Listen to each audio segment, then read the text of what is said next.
Welcome. My name is Bradley Lee. I'm a solutions architect supporting enterprise accounts in the US West team. And today we're here to cover some of the common or known pitfalls that we run into when we're pitching, planning, preparing, facilitating, and executing a value stream assessment at GitLab. A couple of the sessions we'll cover today, at least the three key areas we're going to break this down to, is before the pitch, while we're preparing to send this to the customer and have those conversations, during the pitch, and then, of course, through the facilitation process as well. So we'll start with before the pitch, and it's one of the key things that you've probably seen in many slides by now, is that we must have an executive sponsor, and we must have an executive sponsor that's aligned to the business. Not going to go into much detail here because you've heard it many times already throughout this exercise. What this helps us do, again, leads us to the next session, is defining business objectives. The VSA or any VSA that we have should have a very clear goal of improving some key business objectives, generally going to be driven by that executive sponsor. And by having these key objectives, we can help teams that are participating to have an understanding of how their work or their particular processes affects the business, again, to help encourage their participation throughout the process. That should be, again, two of the key points for preparing the pitch when we want to have that pitch and approaching likely the executive with the plan to execute a VSA. We'll move us on to what we want to look out for during the pitch. One of the key things here, again, is choosing and scoping a proper value stream. Be very wary of choosing applications that are side projects or are not impactful to the business. We need to make sure that the recommendations that come out of these are available or able to be tied back to that specific business outcome that we've decided on. And not only do we want to make sure that we can tie it back, we want to make sure that the recommendations can be done in a meaningful amount of time, right? We don't want to present somebody a 10-year plan of here's what's going to happen. We want to be able to make meaningful improvements in a matter of months or so. They work best. They, as in value stream assessments, work best when the application has a value stream that does and can easily represent impact to the overall business. The example given here is we did a VSA with a retail outlet, and instead of choosing their retail website, they ended up choosing an internal project, and the output of that, because the project was small, didn't really scale to other teams that were using, or other development teams that were using GitLab in particular. But the larger problem there, of course, is that changes to this application may not be impactful. And when we come back and try to present these changes, it's an app that people don't really use, see, or have an idea of what would happen, right? Think of an Amazon, for example. If Amazon goes down, how much money does that cost Amazon? Well, we can take a look at that process, as opposed to if there was some API that did some changes beyond the back end for an internal system, nobody would really, we can't really make impactful designations around that. One other thing to look out for is if they are existing GitLab customers, we're coming into this with some sort of goal, whether it be an up tier to ultimate, whether it be to capture new tools. We've had great success by choosing applications that may not have adopted all of the GitLab features that they're paying for, or are not using GitLab in its entirety.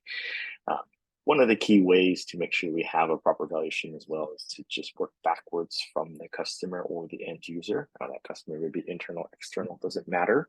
But if we work backwards from where the value comes from that end, it helps us more properly scope and define something that will be impactful. When we look at DevOps landscape today, it primarily consists of the digital duct tape that we hear so much about. And with that, we generally have shared services IT teams or platform engineering teams that are in charge or own that subset of tooling. You have to be very wary about engaging a VSA with those teams again, while they're largely responsible for the tooling that's used, that's not what we're after, right? What we're after is the interactions with the tooling, particularly from a software delivery standpoint. So how developers interact with issues in GitLab, for example, right? If an issue gets here, sits here for so long, how long does it take before the issue gets assigned to someone? Those are the types of things that we're going after, right? Not how long does it take to manage an integration between Jira and GitLab. So we want to be very wary about engaging with those teams and not having real development teams involved. So for facilitation, and we're talking about the actual execution of workshops here, where we're starting to meet with said teams, hopefully the proper teams that we've been able to capture throughout the first two steps. One of the key things that we will run into quite a bit is diving too deep into the details. Remember, what we're after is process improvement. While process improvement may involve certain technical details of how customers do things or how developers do things, what we're primarily looking for is inefficiencies between process. Remember that we're looking at idle time, process time, and lead time as measurements, and not how much time do I spend doing a specific code review, right? For example, there it's again not how long a developer spends doing a specific code review or how much time of their, or something that might be important, how much time they spend doing code reviews. But by and large, right, we want to know of the interactions between when a commit goes through and how long does it take for them to be notified that a code review is in their box? How long does it take for them to then get to that code review, right? So that particular commit is sitting there idle and nothing's happening to it, therefore is not delivering value. So those are the types of things that we're looking into, and not potentially the weeds that we generally end up in. One of the great ways we found to get around this is to help refocus the discovery, thank them for their input, make sure that we write it down, but again, try and elevate that conversation back to the process level.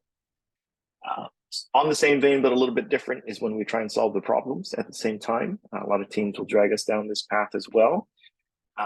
Same output. Remember, we're providing this information, ideally a solution in the future state. So we want to make sure, again, refocus discovery, thank them for their input, but again, bring it back to the process and the timing conversations that we're looking for. One of the probably more common things that we run into is unwilling participants. For example, security teams that may not want to participate because they believe that their processes are already good, but largely don't have visibility or don't really care to have visibility into the development process because there's no metric driving them there. Again, this will be pretty common. It's not always a security team, but it makes a good example. This goes back to having an understanding or being able to show them an understanding of how their processes affect the larger value stream and how their actions and their day-to-day actions turn into real dollars based on time that we're going after for that specific value stream. One of the best ways to enforce this is to be able to visualize the entire thing. Right, developers may not have access into what security does on a day-to-day. Security may not have access to what QA managers do on a day-to-day. Same thing with project managers, right? It's a disparate tool set with a disparate process with people that are interacting with specific parts of that process. The other way that we can help is to, again, to lean on your executive sponsor to help align these teams that may or may not want to participate. And help you have that conversation about how these results are going to be tied back to key business objectives, which are tied strictly to business value. All right, and with that, I appreciate your time today.